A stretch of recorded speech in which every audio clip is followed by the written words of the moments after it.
Good evening, my name is Rose Blaze and this is the live book show. This evening I have with me the author Chris Sibia, who is the author of A Product of My Environment. Good evening, Chris. Good evening, Rose. Thank you for having me. It's wonderful to have you here. Chris, as usual, we kickstart the show by me asking you to tell us a little bit about yourself. Okay, so my name is Chris Sibia. It's actually Christopher Aaron Sibia, but it's shortened to Chris Sibia, and some of my friends will call me Sibs. Okay. Born and raised in East London, Walthamstow. It was a colourful life, but I was quite private, so as I was doing certain things in my life, I always said to myself, you know, it'd be crazy if I wrote a book, but I said to myself, nah, I'm not putting myself out there like that. But yeah, I wrote the book. I feel great for writing the book, and it's helping the young people, and that was my intention. Excellent. Thank you so much, Chris. Okay, so as I started reading this book, and it was a very well-written book, by the way. Thank you. It was an easy flow, and as a social worker, I was pulling out so many themes from the book that's relevant for young people today, things that you could share, teach young people today. So let's start at the beginning. So I read through the acknowledgements, and you make mention of Mum and Dad, and then you make mention of Jaden.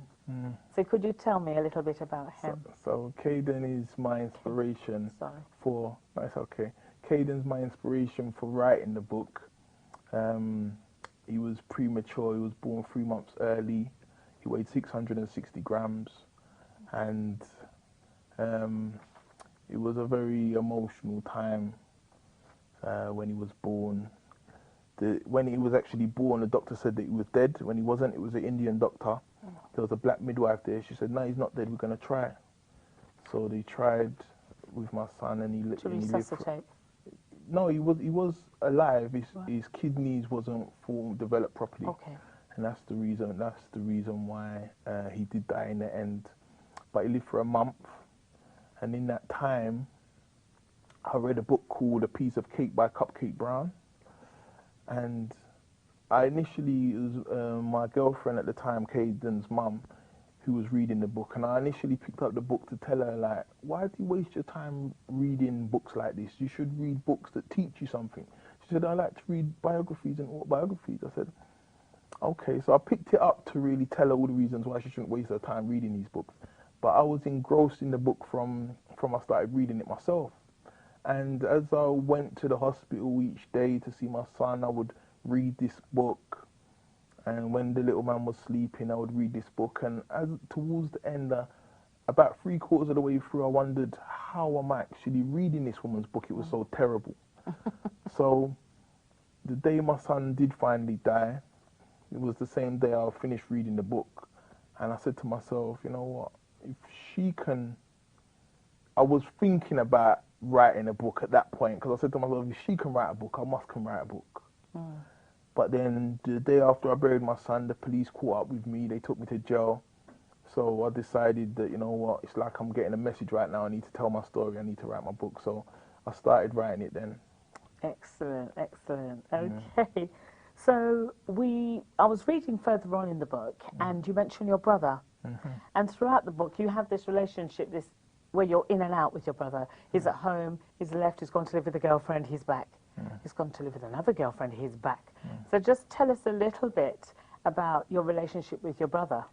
Yeah, I mean, I didn't really have a relationship with my brother because he was more out than in, you know, and even when he did come back to spend a little bit of time, well, to be back at home if he had broken up with this girl or that girl, he was out with his friends. You know, I was 8 years younger than him, so he didn't really have any time for me. And so when I got to that kind of teenage years, I had to find my own way. Now, it's interesting you say he didn't have enough time for you. In the book, I'd read that your father favoured you. Yeah. And, you know, I was wondering if that might have caused resentment or, you know, impacted the relationship with you and your brother somehow. Me and my brother, we've never talked about it, but, I mean, I'll give you an example. We had 2 one-piece sofas, and we had a 3-piece sofa. And me and my dad would squeeze up in this little 1-piece sofa. And my mum and my brother would sit on a 3-piece sofa. you know, and I can only assume, I'm not saying it's definite, but obviously before I was born, that would have probably been my brother. It would have been my brother's time that he would have been spending with my dad. So, you know, I mean, as I say, we haven't spoke about it, but I would assume that that played a part. Because in my experience at work, interrelationships with siblings are so important because it does determine, you know, their understanding of, you know, close, you know, synced relationships and such like. So it was interesting to read that. Reading further on, you spoke about the relationship between your mum and your dad, and things weren't very good. It was quite dysfunctional.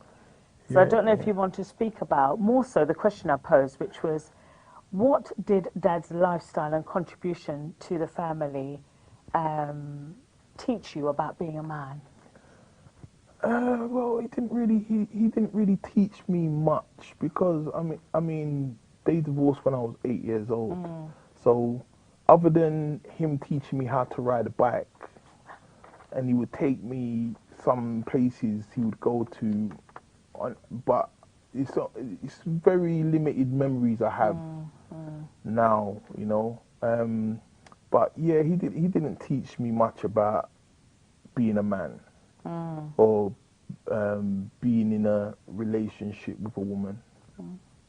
You know, these sorts of things, I had to find my own way, and I wouldn't necessarily say I've done a good job. From what I'd read, you could have done with some help. Most definitely.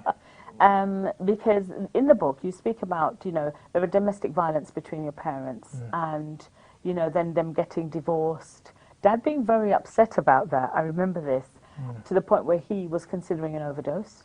That was a small child. That must have had a huge impact on you. And the fact that your brother and you weren't particularly close, you at some point felt more and more, I don't know, I got the impression you felt abandoned. I got the impression that you were very much outside, an outsider looking into your family, if that makes sense, and therefore more so susceptible to the streets. I mean, I don't know if you want to give me your view on that. Yeah, so, I mean, yeah, when my mum and dad was divorcing and he was asking me, like, what do I think, you know, like, at the end of the day, he was abusive. He done this terrible thing to my mum, and I don't know what else he may have done, you know, that's just something I knew he done. And his previous relationships, he also done terrible things I could only imagine, you know, because, you know, that generation seemed like they was very secretive and they didn't really share certain things with their children. So, I mean, I only found out about siblings I have in my 30s, you know, like, all of that, you know, on my dad's side. So he even asked me if I wanted to come and live with him, and I mean, when it came to like fun, like I loved being with my dad, but my dad wasn't serious like that, and I knew that from when I was a child. Wow. But then, you know, it's funny you should say that. There was very much, you know, in what I'd read, when you recognise that of Mum as well, that Mum lived in a bubble. Mum wasn't really of a deeper understanding of what life was like for you as a teenage boy within a community that had things that maybe could be not deemed good for a child. My mum didn't have a clue what was going on out there. Yeah. You know, and she would treat me like I was a terrible child, but I mean, she wasn't influencing me. My brother wasn't around. My dad wasn't around. She was telling you you were a worthless nigger like your father. I'm gonna be. That's what she was telling me. She would say that. She would say that, and I mean, she's saying these things to me without giving me any guidance. The impact, right? She isn't giving me any guidance. Right. Where am I getting guidance from? Yes. She's telling me to go to school and listen to what the teachers are saying. Like, she doesn't even understand at that point in her life that the educational system is designed to fail us. Yes, you spoke a lot about that actually. Designed to fail us. So I mean, so Malcolm X said it right. Only a fool would send your children to your enemy for education. I agree. You know, you did speak about that, and you spoke a lot about the unconscious bias with teachers in schools, and you know, just basically them teaching us his story rather than our story. So we were always taught about ourselves and deemed ourselves as, you know, people that didn't achieve very much. Yeah, you know, yeah. trauma. We were just traumatized the whole time. Yeah, yeah, And you yeah. spoke a lot about this Yeah, in your book. I mean, my take is simple.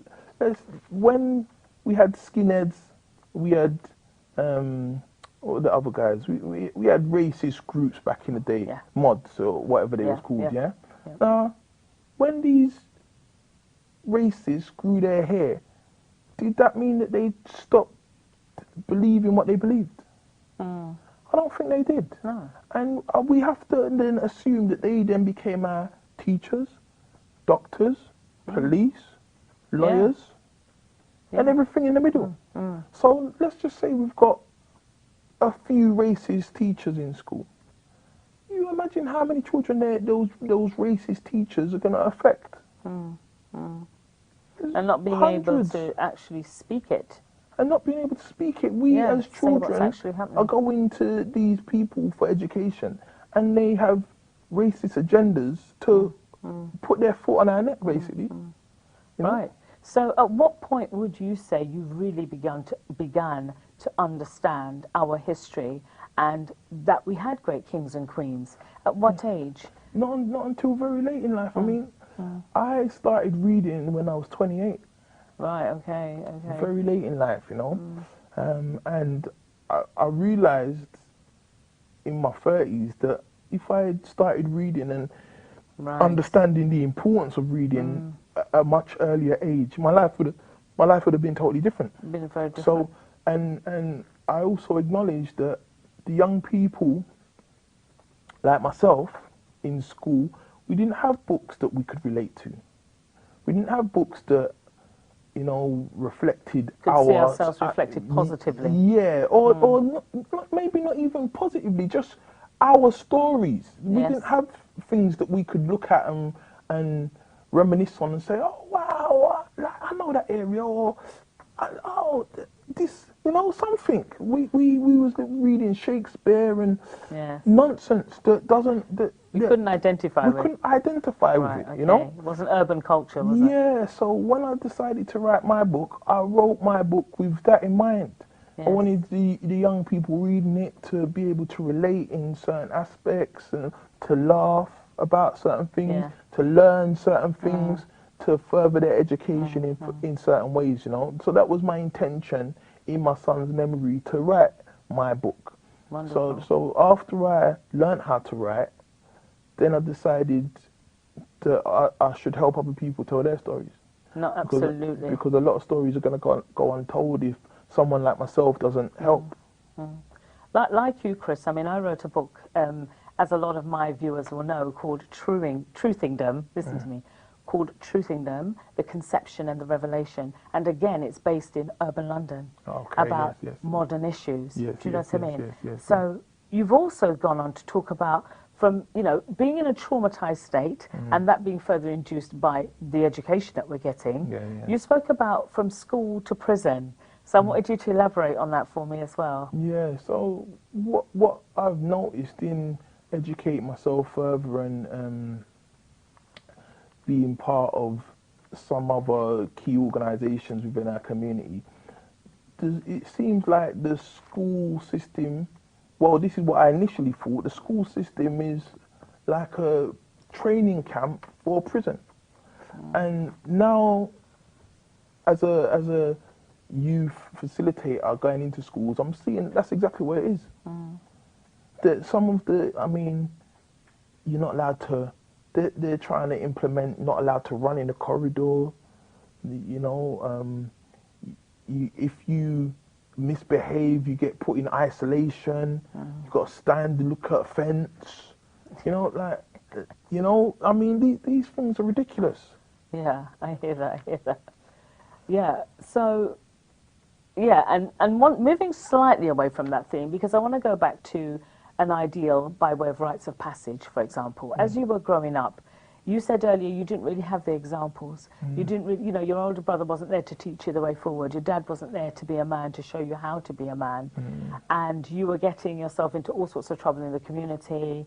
At one point, you know, there were issues, I understand, with you reading around you becoming addicted to crack cocaine and about sexual exploitation. So do you want to speak about both?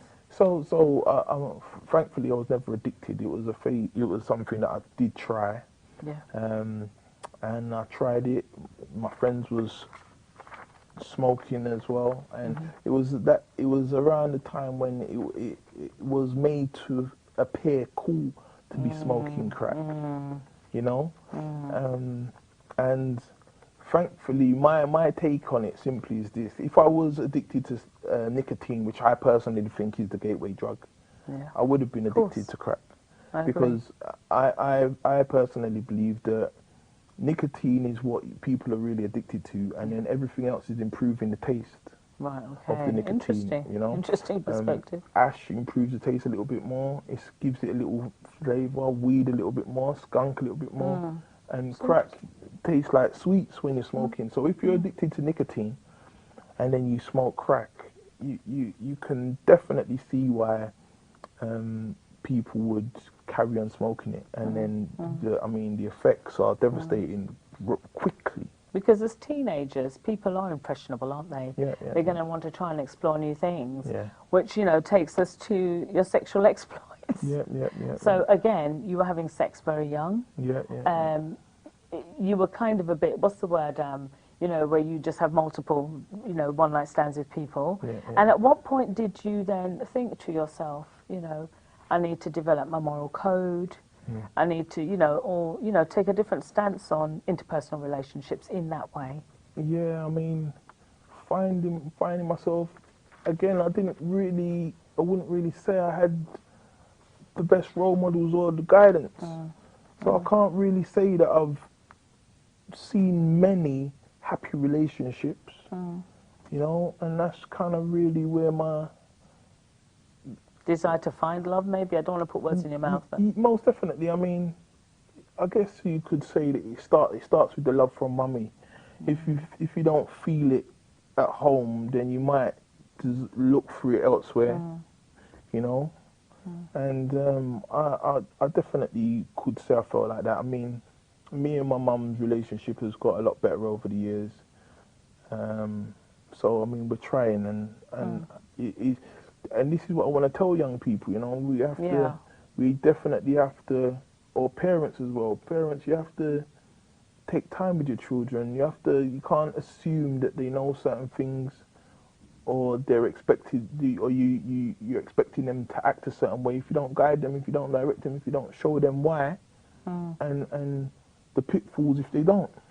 It's like taking for granted, I think some parents, really, and this is not necessarily a criticism, it's just something that really needs to happen with all urgency. Parents need to have an awareness of the communities that they and their children live in, so that they can act as protective factors for their children, to prepare their children. And as a social worker, this is some of the things that we need to be saying to quite a few dysfunctional families who don't really know how best to prepare their children for the triggers and outside the home. And then we've got to add, parents. I mean, parents don't necessarily profess to be professional parents, you know.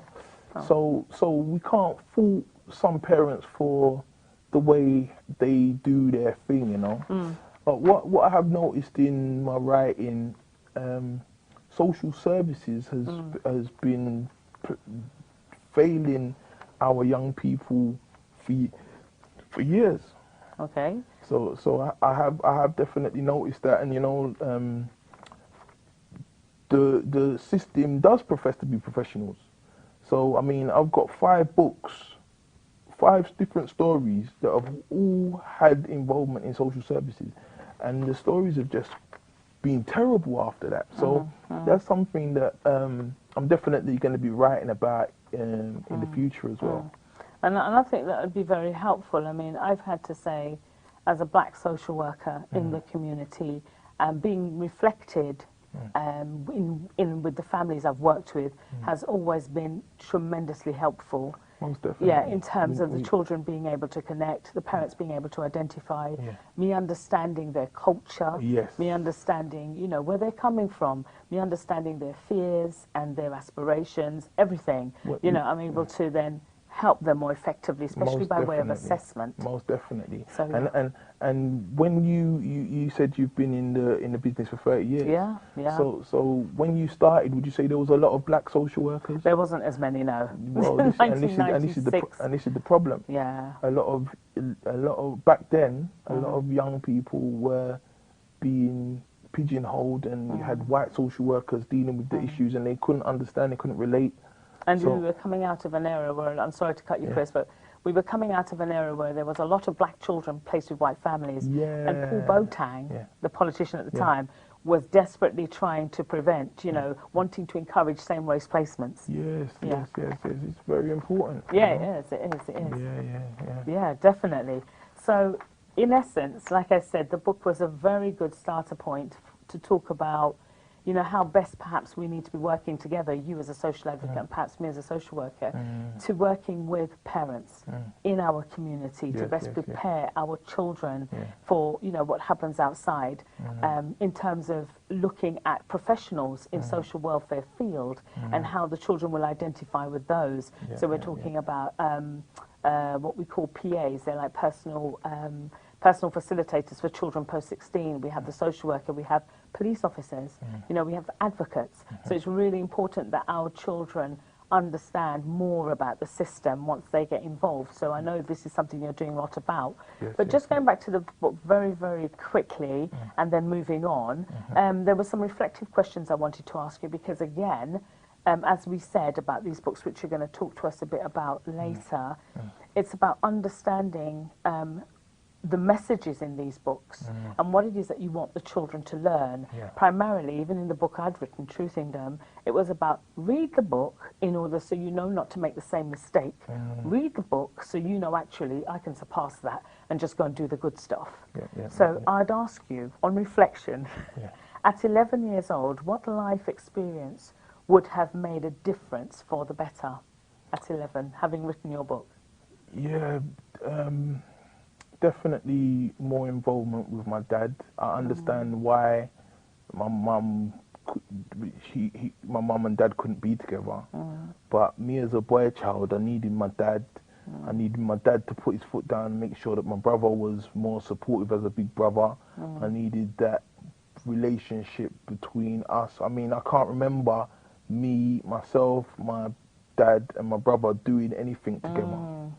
And I'm not saying we didn't, but I can't remember it. Yes. And that would have been very important. I mean, even if a man and his wife break up and they've got children, the children need both parents that regardless. consistency, don't Yeah. they? I remember Mum taking you to the museum religiously during the holidays. So she was trying to make a concerted effort to have that social experience for you, to give you that home life experience, because I understand she had 2 or 3 jobs and worked really hard to sustain the family. Yeah, most definitely. I mean, Mumsy, she done the best she could with her limited understanding of what I needed as a young boy, growing up in an alien society to her. I mean, she'd been living there for years, but she had been in her own bubble all that time. Yeah, you know. You mentioned this. So, okay, so the next question is a kind of a lead on, really, is what advice would you have given yourself at 17 years old? So, me now, quite a lot by this time. At 17, I would encourage my then self to listen to my mum and take education more seriously. Maybe not all the subjects, but definitely English and maths. English is very important. Yes. I mean, I tell the young people all the time, look, if worst case scenario you decide, God forbid, that you become a criminal as your life profession, you should at least study law. So you better start reading something. It's so important, I was having this discussion with the Mayor of Newham not so long ago, probably a year ago, about a child having to be able to read up to a key stage 4 to access the curriculum in order to start examinations and formulating paperworks to do so. So reading, as you've mentioned so many times, when you spoke about the capitalist state. Yeah, it's key. Yeah, it's really important really, to really access important. the curriculum. I mean, it will change the young people's lives. Yeah. Sitting down and committing to reading a story all the way to the end. It's important. There's a lot of value to be gained from reading a book. No, definitely, definitely, and we can't say it enough, Chris. Yeah. So I totally agree with you. So, Chris, looking at your target audience, I would say to you, and you've got here on the pro performer that you prepared for me, and thank you for that, that youths don't like to read, and this is so true.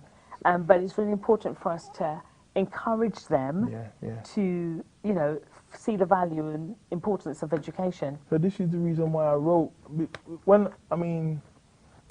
I only intended to write a product of my environment initially. Right. So, I mean, when I think of the elder generation reading my book, it sends shudders through my spine because the language is really colourful and it wasn't written for the academic. It wasn't written for people who like to read. It was written for the youth that absolutely hate it. So I wanted to write a book that was equivalent to the drill music that they like to listen to. So they could identify. So they could identify, right. You know, so identify, enjoy, but learn something as well. So this was the motivation. Well, your son was motivation for writing the book and wanting to do something special in his memory. And I remember, you know, you saying so. And you know, the messages that you wanted to convey. Again, with you, it's education, isn't it? Yes. Education, education, education. And just a little later, as we move on, I'd want you to tell us about all the wonderful things that you are doing. So, moving on now, I understand that you are a ghostwriter. I am a ghostwriter, yes. Could you tell our audience, our readers, who, well, they will be apt readers, you know, what a ghostwriter is? A ghostwriter is somebody who writes stories for interesting people, people who feel like they've got a story that they want the world to hear about or know about, but they don't know where to start. They don't know how to get it down. I can definitely help with that.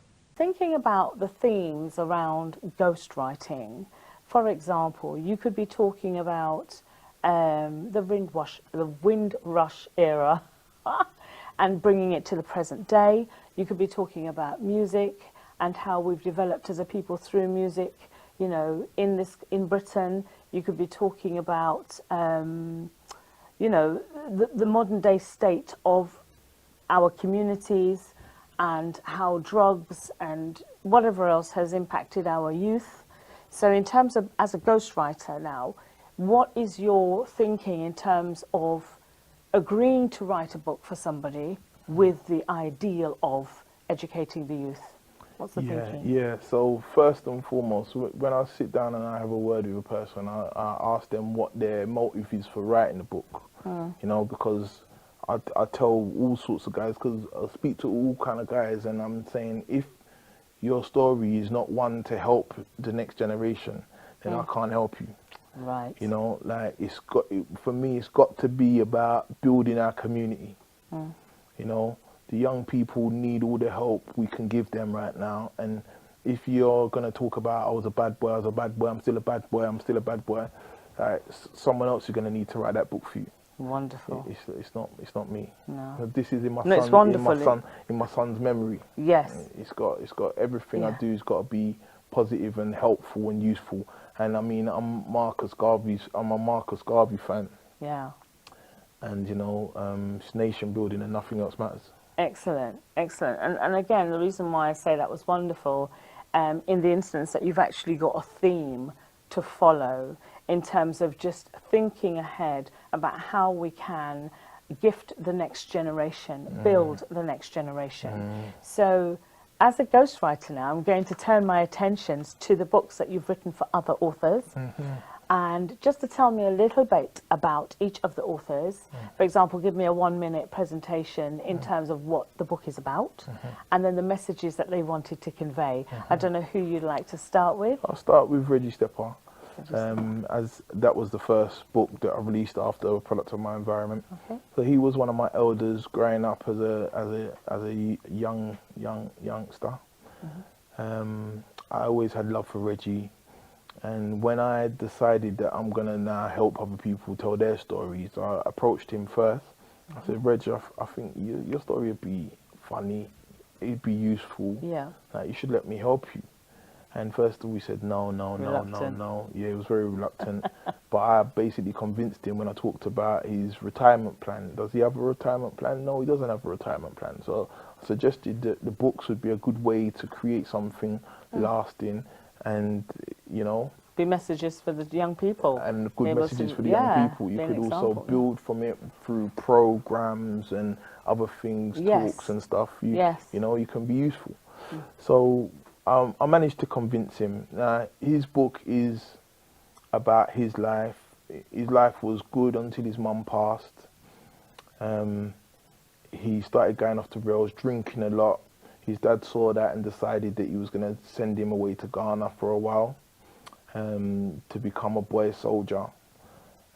He was there for a while. He wanted to come back to England.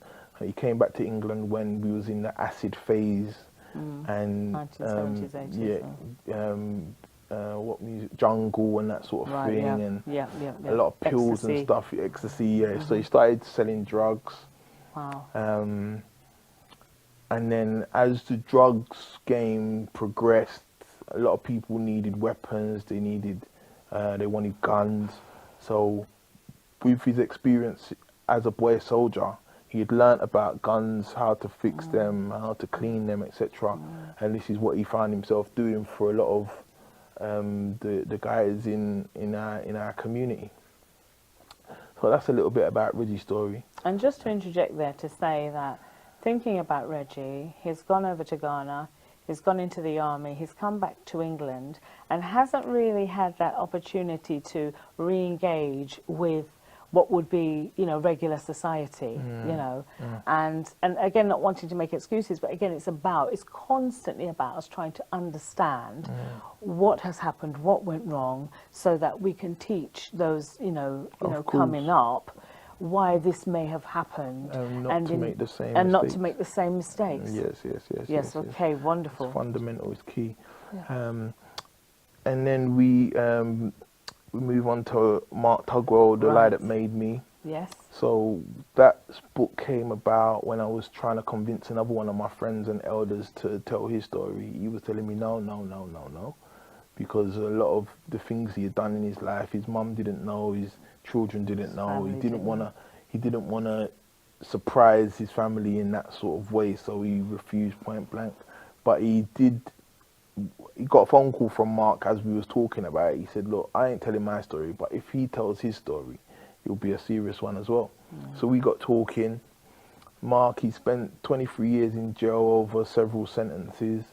He had a very serious drug habit, committed a lot of crime, and I wanted the young people reading it to understand that from some of your little mistakes or big mistakes you make, like in some instances they can be irreversible. Yeah, exactly. You live with the repercussions can be huge. Yeah, forever in some instances. Yeah.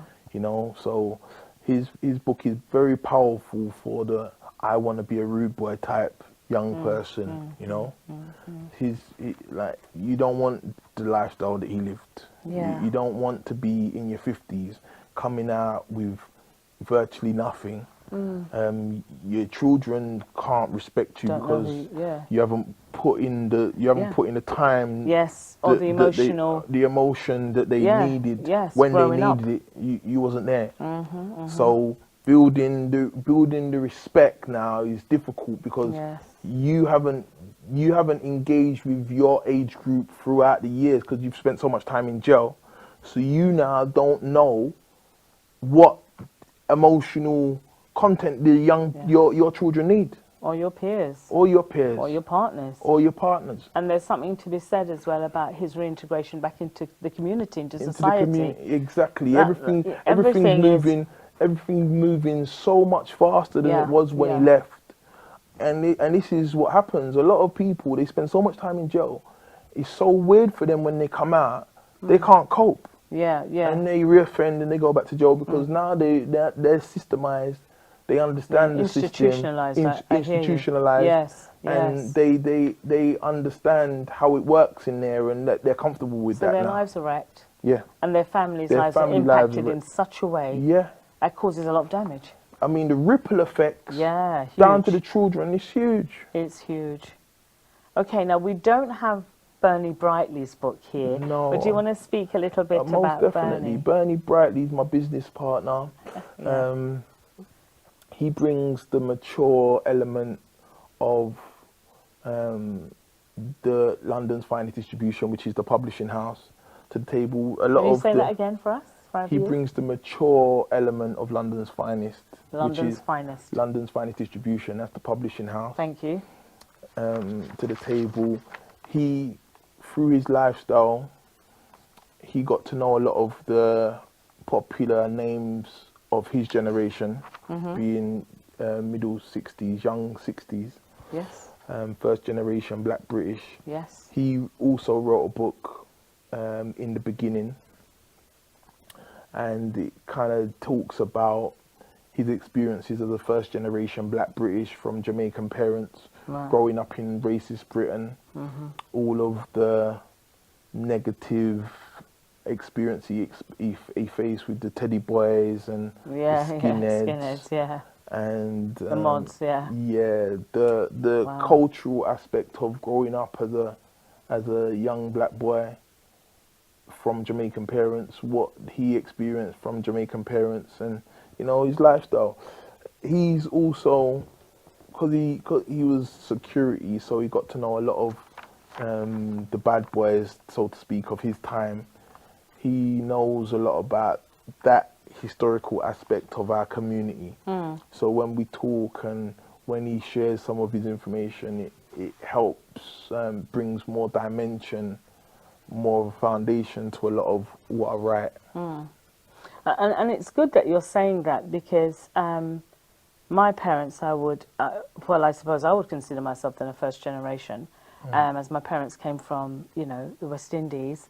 And the racism they experienced at that time was much more in the face. Yes. It's less overt. So, you know, we now more experience the unconscious bias where, you know, our counterparts are basically doing it instinctively, probably lessons that they've learned from their parents or their community, in terms of, you know, just understanding colorism or other words for it, racism, just racism, So in the instance we have unconscious bias, and we have more of a melting pot situation going on, where there's the more mixed race children that are being produced, you know, what we consider now the significant other.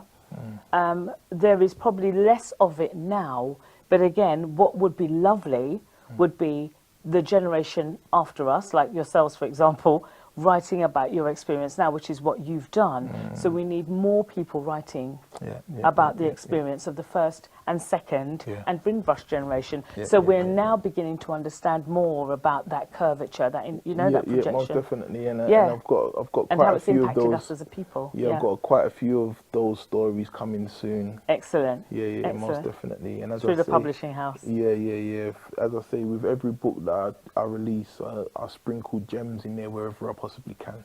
Yes, in terms of lessons that we've learned. Lessons, excellent. Okay, excellent. So, thank you for that. Let's talk about what next. What next? Wow. Yeah. So, as I say, I've got several books coming. I've got Floyd Jarrett's book coming. And Floyd Jarrett is? Floyd Jarrett is Cynthia Jarrett's son. Floyd Jarrett was the reason why his mum, the police arrested Floyd Jarrett. They unlawfully went into Cynthia Jarrett's house, killed her. She was killed, wasn't she? Yeah, killed her, and he hasn't experienced any justice. So through the book now, he's going to bring that all to light. He's going to bring it all to light for all to see. It's an amazing story. That's going to be fantastic. Yeah. It's a very powerful story. We're working on that one at the moment. Not being muzzled. Nah, we ain't going to be muzzled. You mentioned Metro Downbeat as well. Metro Downbeat is another one that I'm working on.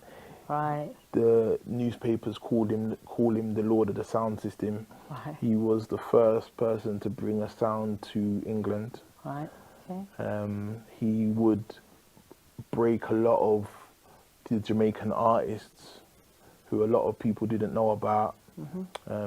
So in that book, we talk about Bob Marley and his experiences with Bob Marley, the way how the industry exploited us back in the day. Okay. You know, In terms of royalties and everything else in terms now, of royalties, isn't it? Even yes, now. yes. Bob Marley, two artists had taken Bob Marley songs before Bob Marley bust, and they were making a killing off of these songs. Wow.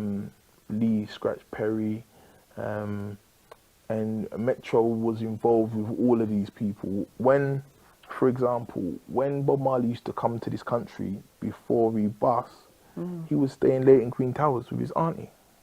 Right, okay. So little things like that, like Yeah. people couldn't imagine that he was really in the area. Yeah, part of the like, community he at was that part time. of the community. Yeah. Wow. The stories a great They're endless, look. aren't they? Yeah, great look into history. Wow. So how soon before we begin to see some of these books published? Well, with this year, I'm going to be dropping some powerful books. Shakira Trotman, I've got coming next, Right, okay. which is called My Untold Secrets. It's her story, About her life. What happened Right, is she was molested by one of her family members when she was very young. Okay. So she had to get out of the house as soon as possible. So she was kind of looking for anybody to kind of save her. She got involved with a Muslim man. He was very good to her, but he didn't tell her what his job was. His job was top secret, very, very serious. Okay. In the lifestyle, she, defending him, she killed a man. And she, it was a very serious situation. Wow, we cannot wait. I don't even want you to give any more gems about that. Yeah. Wow. It's So where are we going to hear about all of these things? Do you have media? Social media. pages, or? Social media is gonna be on fire when I get ready to drop the new ones. We're in the process. Myself with a few of my team members, we're in the process of getting a little radio station together. Okay. So we're going to be letting people know about that. The King's Peace Treaty station is going to be called.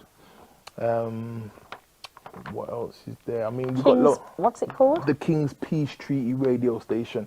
It's just going to be a talk radio station, no music at all. It's just going to be positive black history and current subjects and past subjects. Yeah, it's all about uplifting making our community. us conscious. Yeah, conscious. Excellent. Teaching us. That sounds great. Yeah, I've got some programs that I'm going to be launching when we get on the other side of COVID. Okay. What I'm going types to of be going into programs? schools. So I've got they're called the SIBS programs. I've got the Structured Innovative Book Support Program. I've got the Success in Business Support Program. Tell me a little bit about the book Success. Is it book Success? I got so the Success in Business Program is Success in Business Support Program. That one is, I've launched an initiative called Making Bags with Books. Right, okay. And what that basically is it gives young people the opportunity to make money selling all the books that I publish. Right. So, because I want to encourage the young people to read more.